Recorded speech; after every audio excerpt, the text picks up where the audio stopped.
Ikaduhang Korinto, Kapitulo 4. Busa, wala kami kawad-i sa kadasig, kay ang Diyos sa iyang kaluoy, naghatag man kanamo nining maong pagpangalagad. Gisalikway namo ang tanang tinago, ug makauulawng mga buhat. Wala kami manlimbong o magtuis sa pulong sa Diyos. Nagkinabuhi kami diha sa kahayag, sa kamatuuran at ubangan sa Diyos, ug among gipaningkamutan nga ang mga tao walay ikasaway kanamo.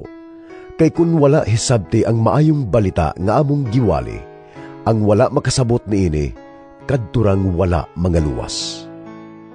Dili sila motuo niini, tungod kagibutaan man sa Dios niining kalibutana ang ilang mga hunahuna.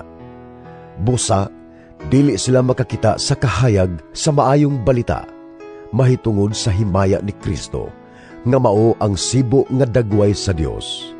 Kay ang giwali namo dili ang among kaugalingon, kundili ang Ginoo nga si Jesu-Kristo, ug na kami inyong mga sulugoon tungod kang Hesus. Ang Dios nga miingon, gikan sa kangitngit mudanag ang kahayag. Mao ang Dios nga nagpadanag sa iyang kahayag, sulod sa atong kasing-kasing, aron paghatag kanato sa kahibalo mahitungod sa himaya sa Dios, nga nagdanag diha sa naong ni Kristo. Apan kami nga nagbaton niining espirituhanong bahandi, nahisama sa mga kulon nga hinimo gikan sa labok, aron sa pagpakita nga ang labing dakong gahom iya sa Dios ug dili amua. Gisakit kami sa tanang paagi, apan wala gayod mapukan. Naglibog apan wala gayod kawad-ig paglaom. Gilutos kami sa mga tao, apan wala gayod biyae sa Dios. Og bisan tod gidagmalan sa makadaghan, wala kami mamatay. Sa tanang panahon, gidala namo sa among lawas ang kamatayon ni Jesus, aron ang iyang kinabuhi usab, makita dinhi sa among lawas.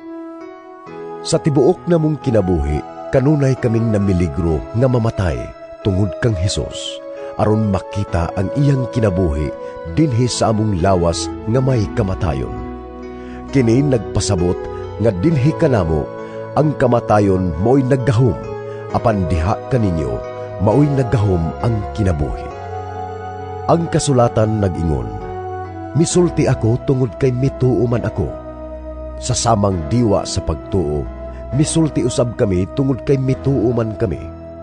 Kay nasayod kami nga ang Diyos nga nagbanhaw sa Ginoong Hesus, magbanhaw usab kanamo uban kang Hesus, ug iya kaming dadon uban kaninyo ngadto sa iyang atubangan.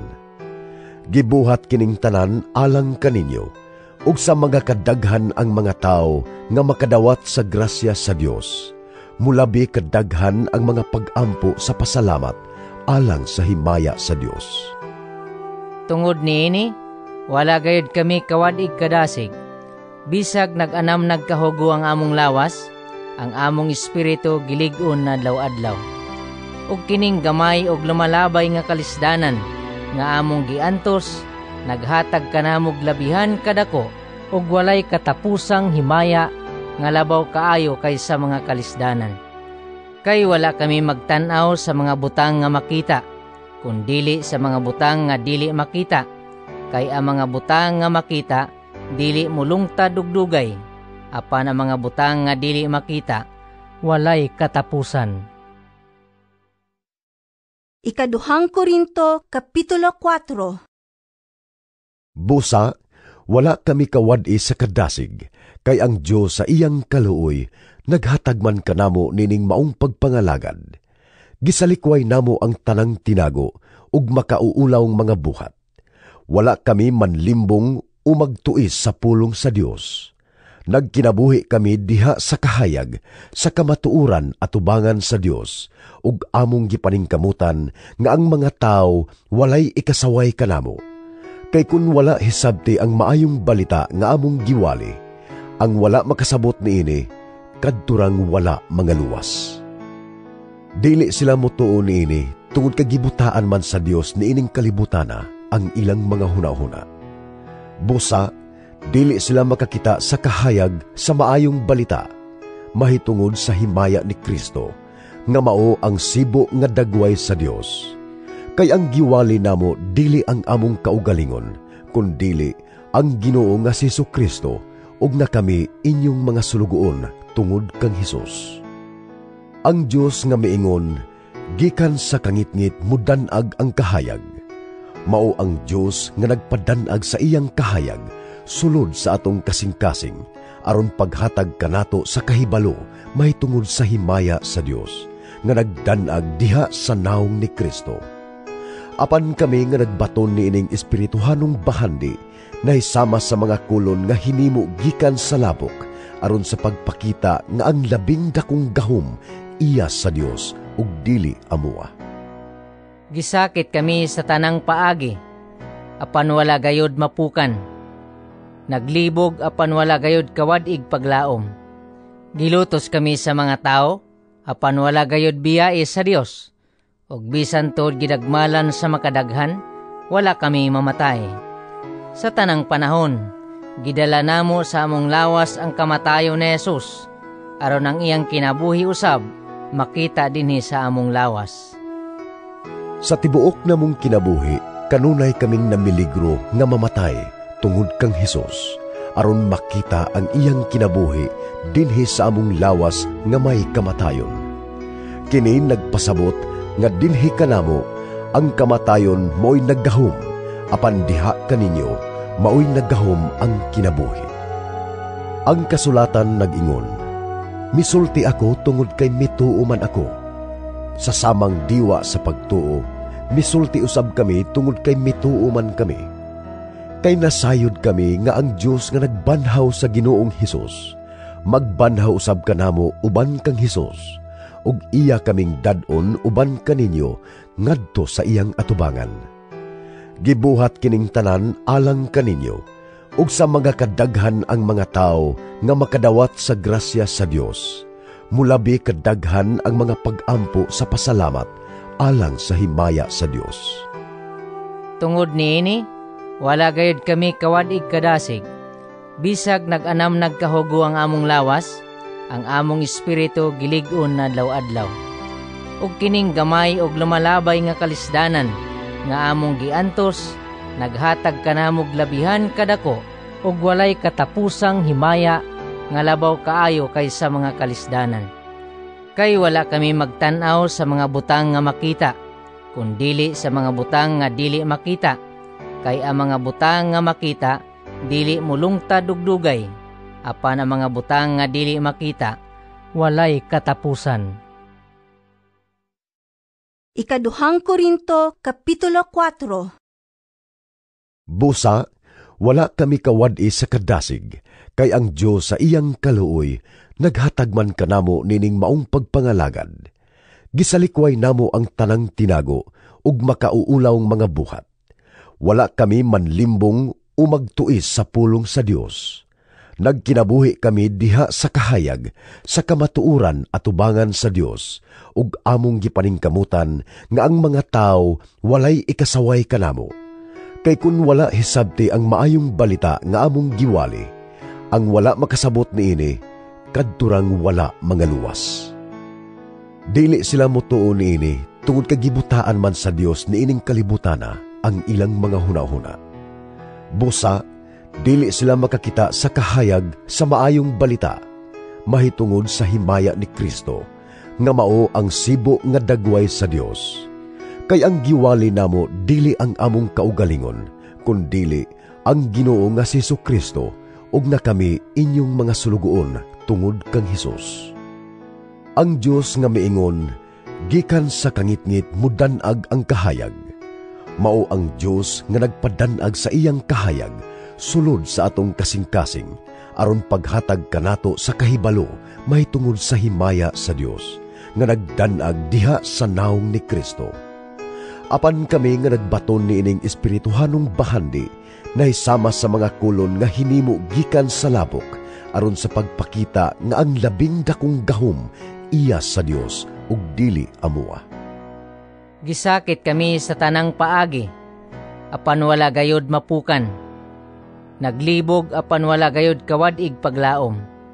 Gilutos kami sa mga tao, apan wala gayod biyae sa Dios. ug bisan tod gidagmalan sa makadaghan, wala kami mamatay.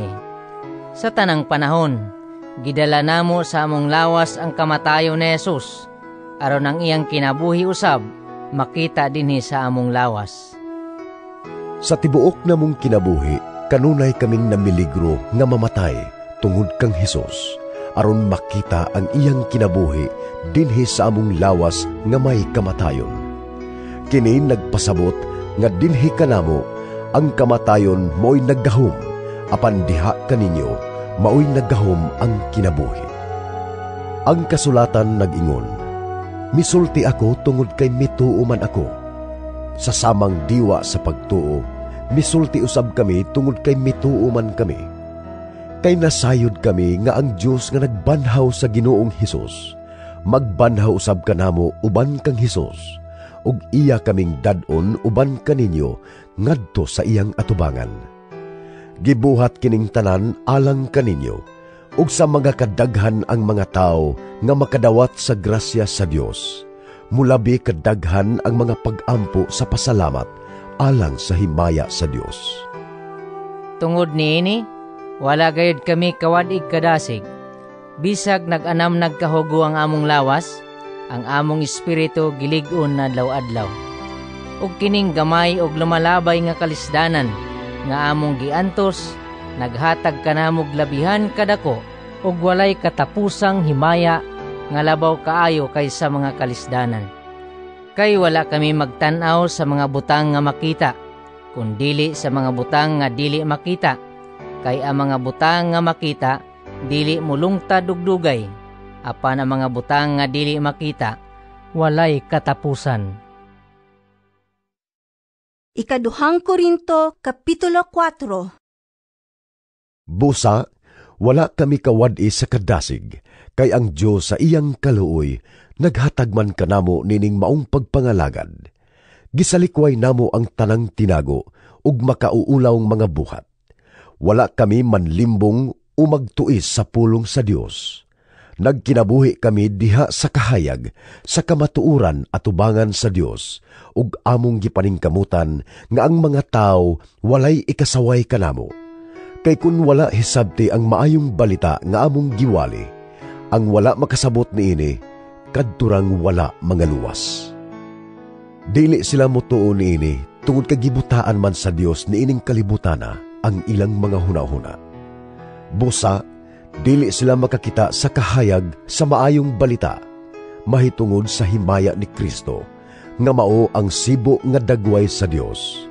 Kay ang giwali namo dili ang among kaugalingon, kundili ang Ginoo nga si Jesu-Kristo, ug na kami inyong mga sulugoon tungod kang Hesus.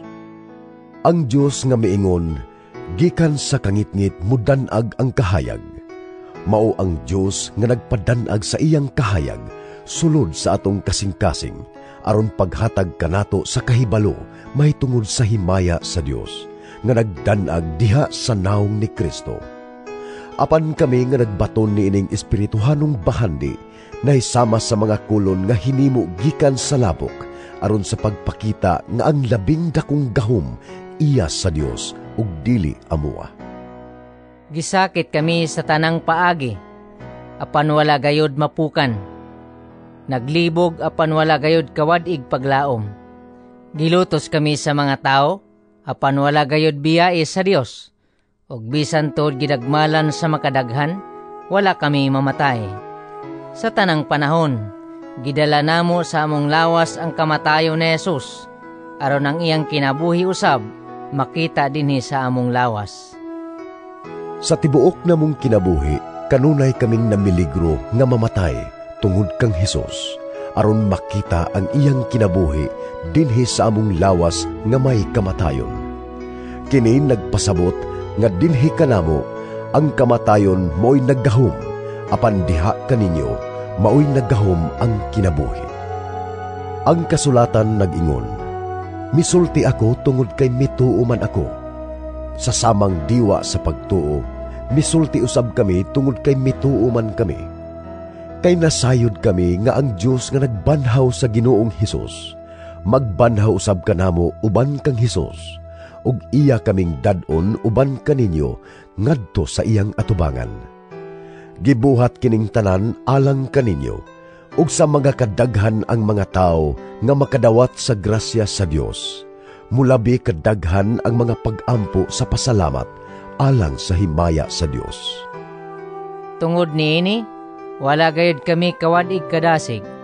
Bisag nag-anam nagkahugo ang among lawas, ang among espiritu gilig-on na adlaw-adlaw.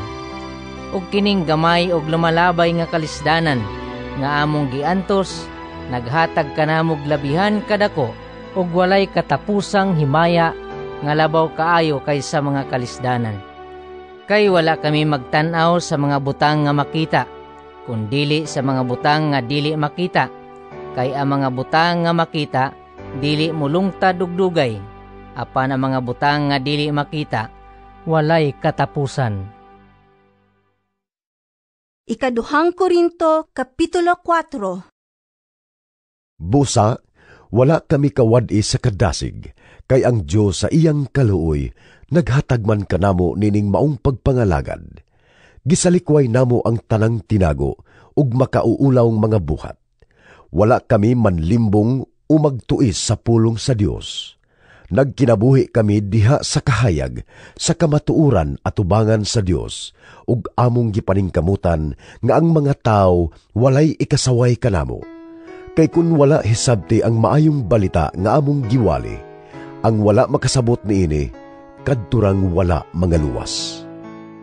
Dili sila motuo niini, tungod kagibutaan man sa Dios niining kalibutana ang ilang mga hunahuna. Busa, dili sila makakita sa kahayag sa maayong balita, mahitungod sa himaya ni Kristo, nga mao ang sibo nga dagway sa Dios. Kay ang giwali namo dili ang among kaugalingon, kundili ang Ginoo nga si Jesu-Kristo, ug na kami inyong mga sulugoon tungod kang Hesus. Ang Dios nga miingon, gikan sa kangitngit mudanag ang kahayag.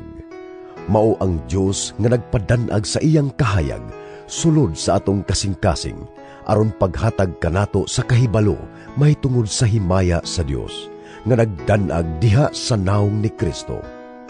Apan kami nga nagbaton niining espirituhanong bahandi nahisama sa mga kulon nga hinimo gikan sa labok, aron sa pagpakita nga ang labing dakong gahom iya sa Dios ug dili amua. Gisakit kami sa tanang paagi, apan wala gayod mapukan. Naglibog apan wala gayod kawadig paglaom. Gilutos kami sa mga tao, apan wala gayod biyae sa Dios. Og bisan tod gidagmalan sa makadaghan, wala kami mamatay. Sa tanang panahon, gidala namo sa among lawas ang kamatayon ni Jesus, aron ang iyang kinabuhi usab makita dinhi sa among lawas. Sa tibuok namong kinabuhi, kanunay kaming namiligro nga mamatay tungod kang Hesus, aron makita ang iyang kinabuhi dinhi sa among lawas nga may kamatayon. Kini nagpasabot nga dinhi kanamo ang kamatayon mo'y naggahom, apan diha kaninyo mao'y naggahom ang kinabuhi. Ang kasulatan nag-ingon, misulti ako tungod kay mituo man ako. Sa samang diwa sa pagtuo, misulti usab kami tungod kay mituo man kami. Kay nasayod kami nga ang Dios nga nagbanhaw sa Ginoong Hesus, magbanhaw usab kanamo uban kang Hesus, ug iya kaming dadon uban kaninyo ngadto sa iyang atubangan. Gibuhat kining tanan alang kaninyo, ug sa mga kadaghan ang mga tao nga makadawat sa grasya sa Dios. Mulabi kadaghan ang mga pag-ampo sa pasalamat alang sa himaya sa Dios. Tungod niini, wala gayud kami kawadig kadasig. Bisag nag-anam nagkahugo ang among lawas, ang among espiritu gilig-on na adlaw-adlaw. Ug kining gamay ug lumalabay nga kalisdanan nga among giantos, naghatag kanamog labihan kadako ug walay katapusang himaya nga labaw kaayo kaysa mga kalisdanan. Kay wala kami magtan-aw sa mga butang nga makita, kundili sa mga butang nga dili makita, kay ang mga butang nga makita dili mulungtad ug dugay, apan ang mga butang nga dili makita walay katapusan.